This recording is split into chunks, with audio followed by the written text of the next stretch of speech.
Black Midi Cavalcade album review. Let's chat about it. Hey guys, what's going on? John here from What's Spinning here tonight to chat about this latest from Black Midi. These guys are a London-based experimental rock group who in 2019 really took off with their debut album Schlagenheim. And I'm going to be straight up, the first time that I heard this album back when it first came out, I didn't know what to make of it. It confused the hell out of me. It weirded me out, but I ended up coming around to it and loving it. The eccentric vocals, the tight playing, and the sheer amount of risks that Black Midi were taking on this album were just commendable. But I have to stress this, I don't think it's an album that anybody can just casually pick up and get into. It took a while. So Black Midi are back with their second album, and let me tell you, these new singles have been freaking awesome. Let's chat about this thing. This album starts off with John L. And honestly, right off the bat, this track just grabs your ears and does not let go. This is a freakish blend of everything from art rock to jazz fusion. In the oddest way possible, this almost reminds me of like what I liked about Mr. Bungle in high school. It's an explosion of chaotic, out of control playing that really doesn't hold any punches. It's progressive, it's hellish, it is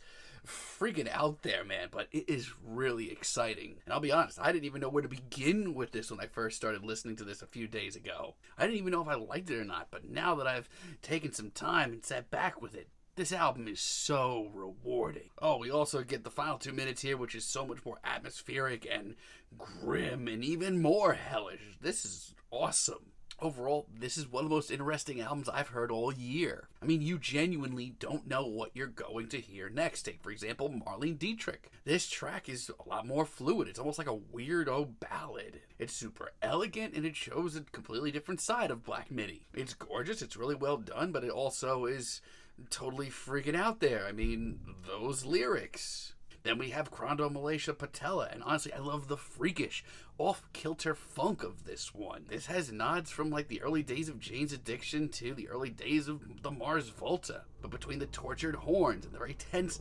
playing, this is really like the next level here. But like I said, with this album, you never really quite know what you're going to hear at a moment's notice. It opens up into, once again, a very majestic, vibrant track that doesn't really seem to have any limits. There's everything here from avant-garde jazz to prog rock. And I love how by the end of this track, it just gets more and more out of control until it kind of just tires itself out. And ironically, Slow is one of the most urgent tracks here. I will say this, I love how spontaneous this album is. So much of this just sounds like it was done in just like one wild take and somebody just casually hit the record button. It has this energy that it's happening right in front of you too. But I digress. Slow is just so nonstop. Just every instrumental just blaring in your face constantly. And on the other hand, the vocals on this track have a much more sinister feel to them. But because this is Black Midi's Cavalcade, the second half of this track is much more atmospheric, dare I say therapeutic. However, here's my one issue. This is an 8-track album. It's a little over 40 minutes long. So when one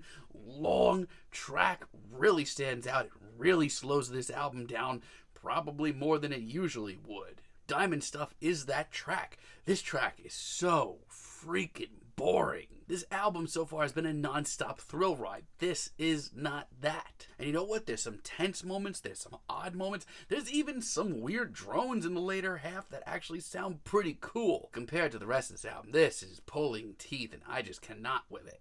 Outside of that, though, this is one of the most thrilling albums I've heard all year. Dethroned shows Black Midi really bounce back in a big way. Between the jazzy instrumentals and the ghoulish vocals, this is one of the oddest things here. It's just so anxious sounding. I don't think this track could sit still if it wanted to. But it also has a lot of the same elements that I loved about their last album, like the very rugged guitar playing. And it ends off with just this great combination of jazzy prog rock and hellish art rock coming together.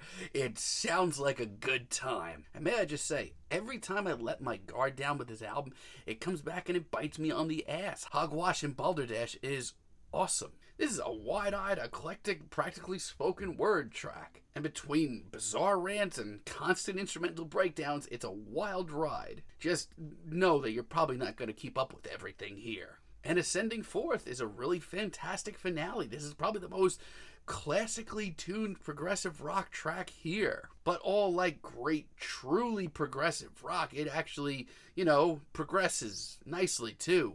The amount of intrigue and mystery on tracks like this, like, I just want to re-listen and discover new things and dive deeper and deeper. This track isn't really like anything else on this album, but I mean that in the best way. It's jazzy and fluid, but it's also very jagged and tortured. And it has this huge sounding finale that just sounds accurate, to say the least. What the hell even is this album?